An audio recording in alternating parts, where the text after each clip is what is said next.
मकर संक्रांति का धार्मिक महत्व। मकर संक्रांति को हिंदू धर्म में विशेष महत्व प्रदान किया गया है। यह पर्व प्रत्यक्ष देव भगवान सूर्य को समर्पित है। जब भगवान सूर्य धनु राशि से मकर राशि में प्रवेश करते हैं, तो उस दिन को मकर संक्रांति कहा जाता है। ज्योतिष शास्त्र के अनुसार इस दिन सूर्योत्तरायण होते हैं। इसका अर्थ है कि सूर्य अपनी दक्षिण दिशा की यात्रा समाप्त कर उत्तर दिशा की ओर अग्रसर होते हैं।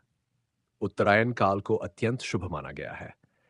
मकर संक्रांति के दिन व्रत, स्नान और दान का विशेष महत्व बताया गया है। शास्त्रों में कहा गया है कि इस दिन किया गया दान सौगुना फल प्रदान करता है।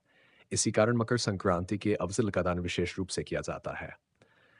मकर संक्रांति व्रत का वर्णन भविष्य पुराण में भी मिलता है। भविष्य पुराण के अनुसार सूर्य के उत्तरायण होने पर संक्रांति व्रत करने की पड़ा है। इस व्रत में संक्रांति से एक दिन पहले एक समय भोजन का विधान है।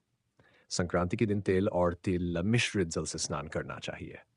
स्नान के पश्चात भगवान सूर्य देव की स्तुति, गंगा स्नान, दान और पुण्य कर्म करने से विशेष पुण्य की प्राप्ति होती है।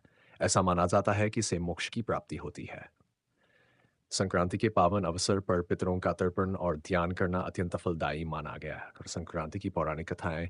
मकर संक्रांति की कथा और विधि का वर्णन भविष्य पुराण में मिलता है। पुराणों के अनुसार मकर संक्रांति के दिन भगवान सूर्य अपने पुत्र शनिदेव से मिलने उनके घर जाते हैं।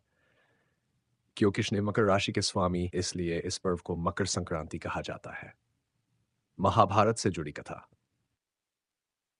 महाभारत में भी मकर संक्रांति का उल्लेख मिलता है। महाभारत युद्ध के महान योद्धा गंगापुत्र भीष्म पितामह को इच्छा मृत्यु का वरदान प्राप्त था। अर्जुन के बाणों से शरशय्या पर लेटने के बाद भीष्म पितामह ने इस दिन के महत्व को जानते हुए मकर संक्रांति के दिन ही देह त्याग किया। वे जानते थे कि दक्षिणायन में मृत्यु होने पर मोक्ष प्राप्त नहीं होता और आत्मा को पुनर्जन्म लेना पड़ता है। गंगा अवतरण की कथा। राजा भागीरथ के पीछे पीछे माता गंगा कपिल मुनि के आश्रम से होती हुई गंगा सागर तक पहुंची थी। धरती पर अवतरित होने के बाद राजा भागीरथ गंगा के पावन जल से अपने पूर्वजों का तर्पण किया। लोक परंपरा और मान्यता शास्त्रों में वर्णित एक अन्य कथा के अनुसार माता यशोदा ने संतान प्राप्ति के लिए मकर संक्रांति के दिन व्रत रखा था। इस दिन महिलाएं तिल, गुड़ आदि एक दूसरे को बांटती हैं और आपसी प्रेम व सौहार्द का संदेश देती हैं।